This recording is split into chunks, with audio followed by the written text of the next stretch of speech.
What's up? It's been forever since I made any kind of video. Um, just working. That's about it. Just want to make an update on this thing. Um, get a lot of people concerned that this thing wasn't gonna last at all. Blah blah blah. This thing wasn't gonna do anything because it's a lawnmower transmission and there's no bearings in there. It's only uh, bronze bushings, but this bad boy still works. Still goes into every gear. Second, third, and then obviously first I'd have to push the other shifter in, but I can do first from here. And there's the first gear. All the gears still work. All the keys are still good. Um, I know, I know that over time, this shaft, because it's not hardened right there, that shaft does the key does open up, and it does obviously leak oil. You see the oil everywhere, but I packed it with um, lithium grease. I don't know why. Just try something new. Obviously, I don't even know what the repercussions of packing lithium with regular grease is gonna do. Um, Probably nothing to this transmission. It's not like it's spinning crazy fast. I mean, it's doing 2/3 engine RPM, so it's not going that crazy fast. Um, what else? I did break one of these spindles. Was it this one? I think it was this one, but um, I did break one. It was the back arm, the actual where the tie rod connects. But if you can see in there, no, you can't. Can you? I don't think I can show you with the wheel on. But I gusseted the arm to the spindle itself, and then in here, you can see right there, I welded. There was a This was a 7/8 inside diameter. Inside of that, I had a piece of half-inch black pipe, which is pretty much perfect, 5/8 inside diameter. And I had that just kind of in there, resting, you know what I mean, spinning freely. And over time, it wore out the black pipe. So I cut down the top and the bottom of this. Actually, I cut a little bit more off the top. No, wait, cut a little bit more off the bottom than the top, and I dropped the spindle in the carrier, so it actually lifted the front end a 1/4 inch. Um, Increased my caster angle a little bit, and actually generally improved the way it tracks. It doesn't bump steer as much because that spindle is elevated, and it brought the tie rod up more. It was a 1/4 inch, exactly a 1/4 inch. I raised it. What else? I fucking I know I did something else.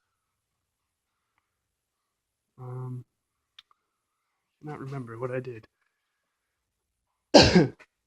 This is holding up nice. My steering situation.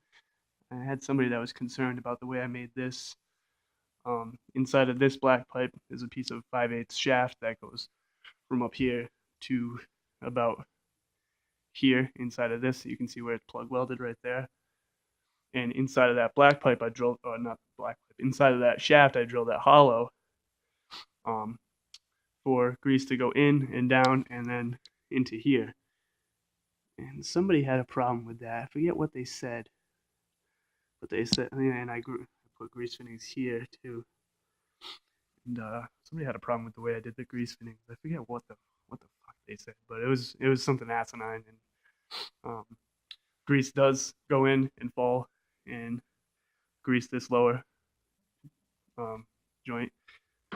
But then this thing turns better than ever, and yeah, I love it.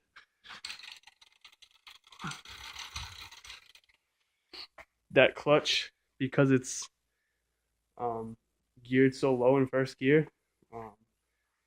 The way that gearing works out, it's something like 16 to 1 in first gear. That clutch doesn't even break a sweat. It's awesome. Like most go-karts with a 6-to-1 ratio, like if you were to have the clutch here, like on a normal go-kart, a 10 tooth to a 60 tooth with this tire, you would just be fucking burning that clutch up like nobody's business, trying to take off or go uphill. You put this thing in first gear, you can climb up a fucking straight uphill, and it'll engage immediately, and it'll spin those tires. It'll actually do donuts on dry pavement with these tires. It'll do it until you heat the tire up, and then it'll grip and fucking buck. But it will do a donut or two until those tires heat up. What else? Motor still runs great. It is jetted. What else? I had some rocker arms. That's the other thing I did to the motor. I had rocker arms that were slightly higher ratio, so I get a little bit more lift out of a stock cam, and it really, really woke it up. It's crazy how much it woke it up.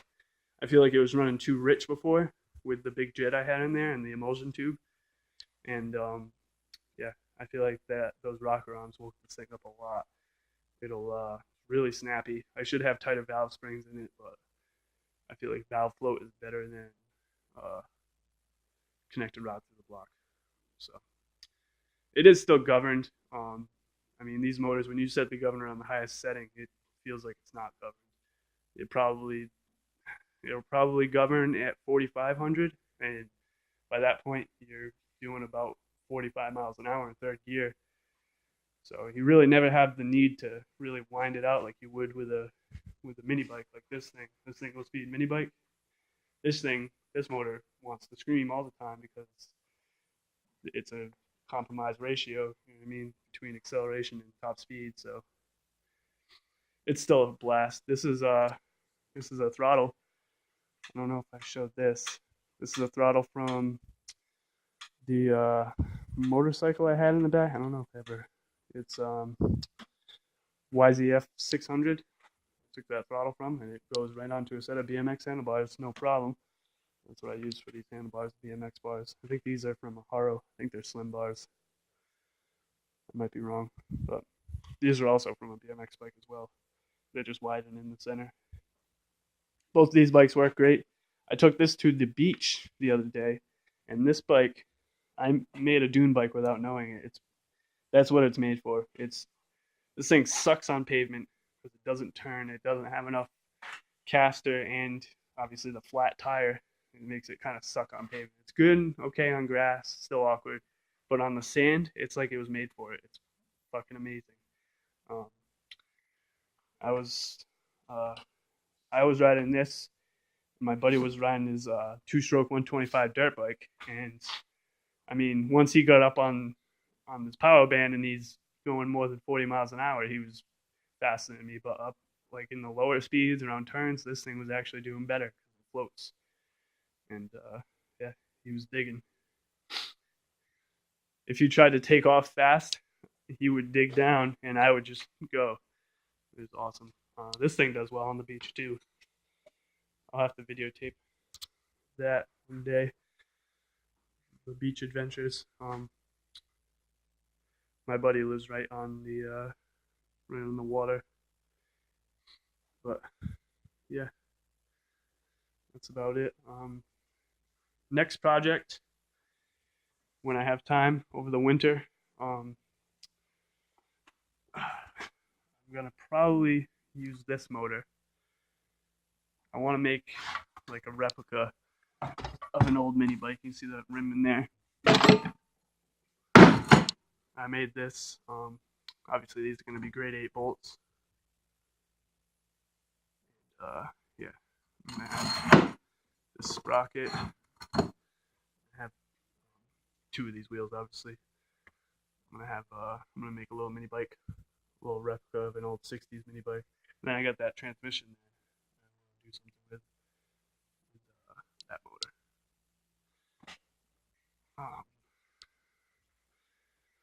A couple of my friends tell me I should build another quad with this and that 700. That PL 700 there. be heavy.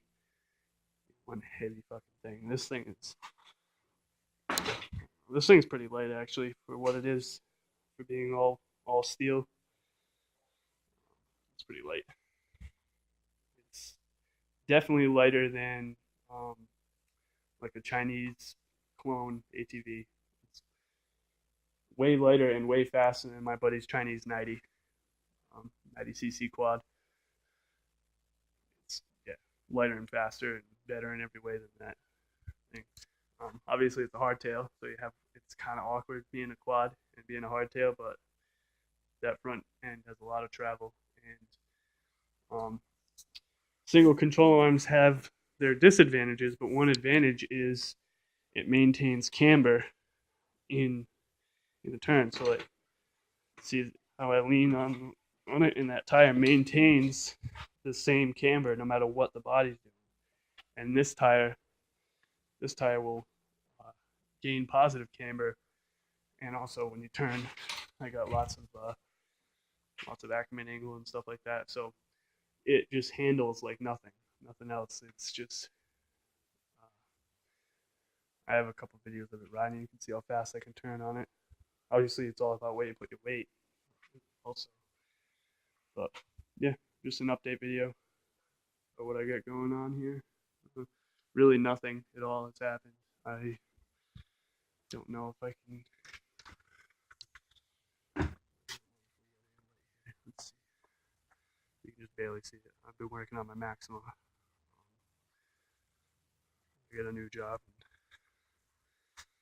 You can see I replaced this,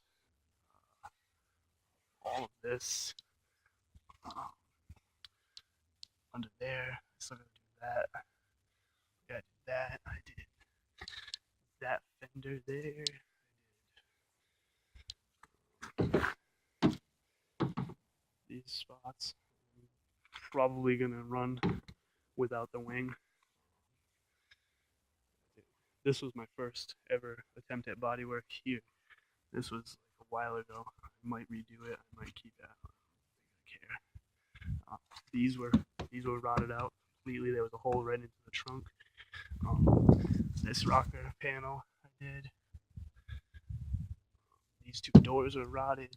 Um, there was a hole in the floor where the passenger seat could just fall through, and the cross member was just gone. I replaced that.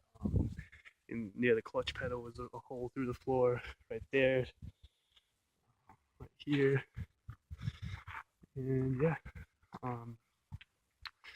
Also, the car is lowered in the back on fuck,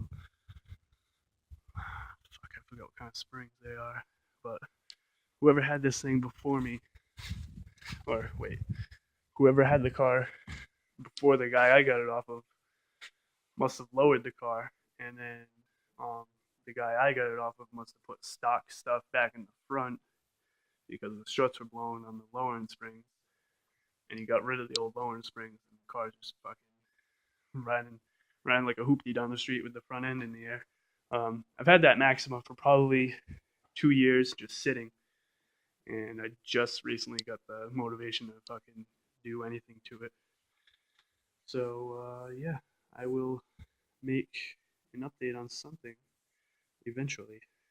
Thank you for watching if you do, and let me know what you think about my stuff. Have a good night.